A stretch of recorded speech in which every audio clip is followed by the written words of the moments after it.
Assalamualaikum warahmatullahi wabarakatuh. Kepada yang terhormat Bapak Insinyur Budi Karya Sumadi, Menteri Perhubungan Republik Indonesia.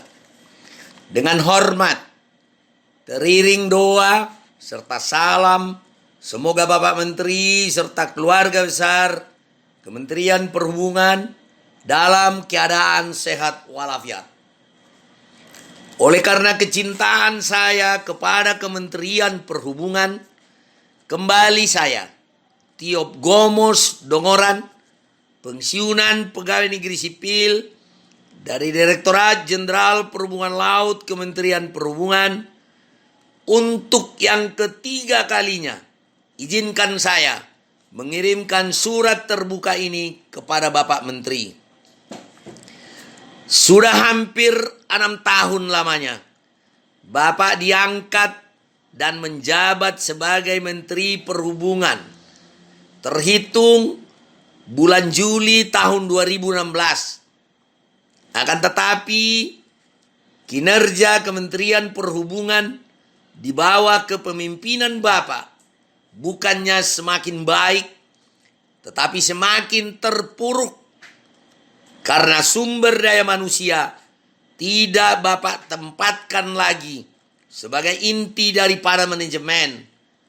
Hal tersebut tergambar dari pola karir dan perencanaan sumber daya manusia Kementerian Perhubungan sangat tidak jelas dan amburadul, sehingga kinerja Kementerian Perhubungan di semua subsektor darat, laut, dan udara tidak maksimal.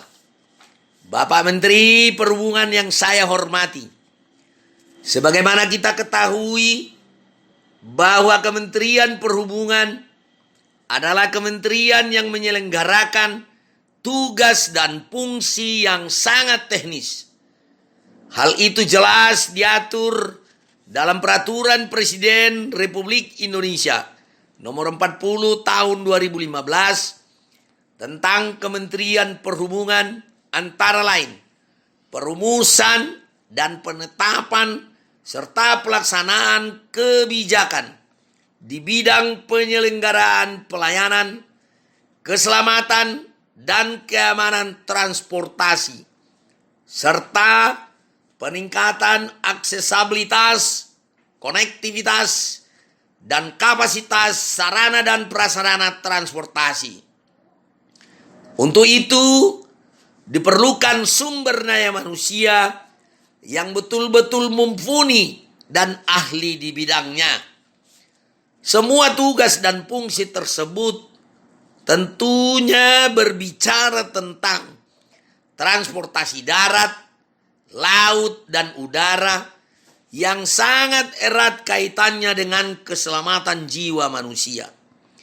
Jadi tidak boleh main-main dalam menetapkan sumber daya manusia yang mengawakinya. Sebagai mantan insan perhubungan yang pernah mengabdi selama hampir kurang lebih 35 tahun, saya sangat sedih dan prihatin melihat bahwa sumber daya manusia pegawai negeri sipil yang ada di lingkungan Kementerian Perhubungan sudah tidak termotivasi lagi untuk bekerja dengan baik. Dengan kata lain, sudah apatis dan hanya ingin menyelamatkan diri saja. Untuk itu, saya ingin bertanya kepada Bapak Menteri. 1. Apakah Bapak Menteri tidak menyadari bahwa jabatan Kepala BPSDM Kementerian Perhubungan sudah hampir 1,5 tahun dibiarkan kosong begitu saja? 2. Apakah Bapak Menteri Perhubungan tidak menyadari bahwa jabatan Direktur Jenderal Perhubungan Laut sudah lebih 8 bulan sejak Agustus 2021 dikosongkan begitu saja? 3. Apakah Bapak Menteri Perhubungan tidak menyadari bahwa jabatan Kepala Badan Pengelolaan Transportasi Jabodetabek sejak bulan Desember 2021 dikosongkan begitu saja? 4. Apakah Bapak Menteri tidak menyadari bahwa jabatan staf ahli Menteri Perhubungan dibiarkan kosong begitu saja? Bahkan tidak ada pegawai negeri sipil yang berminat ikut tes untuk jabatan tersebut. 5. Apakah Bapak Menteri Perhubungan tidak menyadari bahwa banyak jabatan setingkat eselon 2 ke bawah yang dikosongkan begitu saja? 6. Apakah menurut Bapak Menteri dengan adanya penunjukan pelaksana tugas dari setiap jabatan yang kosong cukup dan dapat menyelesaikan dan menangani seluruh permasalahan yang ada dan bahkan meningkatkan kinerja organisasi? 7. Apakah menurut Bapak Menteri tidak ada lagi sumber daya manusia yang tersedia di Kementerian Perhubungan yang mampu dan memenuhi persyaratan untuk menduduki jabatan-jabatan tersebut di atas? Ataukah Bapak Menteri sendiri mengatur semua hal ini sesuai keinginan Bapak Menteri? Atau mungkin hal ini adalah permainan Bapak Menteri sendiri? 8. Apakah Bapak Menteri Perhubungan tidak mengetahui bahwa pola karir dan perencanaan sumber daya manusia Kementerian Perhubungan berada di bawah tanggung jawab Sekretariat Jenderal Kementerian Perhubungan yang selama ini kelihatannya tidak peduli terhadap kekacauan pola karir dan perencanaan sumber daya manusia di Kementerian Perhubungan. Bahkan ada unsur kesengajaan untuk menjatuhkan nama baik Bapak Menteri Perhubungan. 9. Dari gambaran di atas jelaslah bahwa peningkatan dan pengkaderan secara berjenjang untuk jabatan-jabatan struktural sejak Bapak menjabat sebagai Menteri Perhubungan tidak berjalan dan gagal total. Bagaimana mungkin kinerja Kementerian Perhubungan dapat ditingkatkan? 10. Pada bulan Mei 2022, Direktur Jenderal Perhubungan Darat Kementerian Perhubungan akan pensiun. Bulan Juli 2022, Direktur Jenderal Perkeretaapian Kementerian Perhubungan juga memasuki usia pensiun. Kalau Bapak sebagai Menteri Perhubungan tidak bijak mengevaluasi hal ini, bisa-bisa organisasi Kementerian Perhubungan akan lumpuh total. 11. Akibat dari pola karir pegawai negeri sipil di Kementerian Perhubungan yang selama ini tidak jelas, sangat berdampak kepada kinerja Kementerian Perhubungan di semua subsektor menurun. Apakah Bapak Menteri tidak mengetahui bahwa begitu maraknya mafia tender di Kementerian Perhubungan di hampir semua subsektor?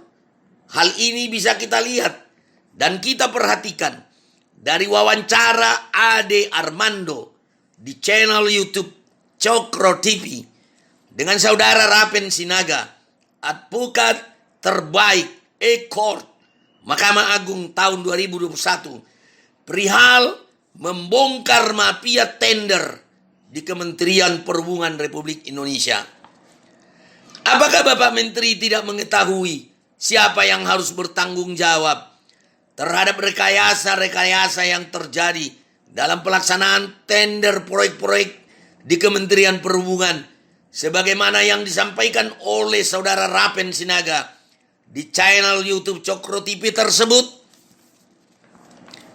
12. Perlu Bapak Menteri Perhubungan ketahui bahwa seluruh permasalahan yang timbul di Kementerian Perhubungan adalah tanggung jawab Bapak sebagai Menteri Perhubungan. 13. Menurut penghematan kami, sebagai mantan insan perhubungan, Bapak tidak layak sebagai Menteri Perhubungan.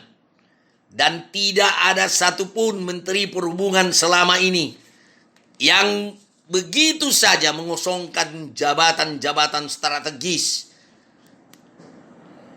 Bapak tidak layak jadi Menteri Perhubungan karena Bapak tidak menguasai dan tidak mengerti apa yang dimaksud dengan organisasi dan fungsi-fungsi manajemen. Bapak tidak peka terhadap kondisi organisasi Kementerian Perhubungan saat ini. Bapak tidak mau mendengar masukan dari para bawahan dan sangat otoriter dalam memimpin. Selain itu, Bapak hanya pencitraan saja. 14. Untuk itu sudah waktunya Bapak sebagai Menteri Perhubungan lebih baik mengundurkan diri dan meletakkan jabatan sebelum diberhentikan Presiden Joko Widodo. 15. Saya siap bertemu dengan Bapak kapan saja dan di mana saja untuk mendiskusikan perihal ini. 16. Demikian surat terbuka ini saya sampaikan. Kiranya Bapak Menteri dapat memahami, dan jika ada kata-kata saya yang tidak berkenan, mohon dapat dimaafkan. Terima kasih.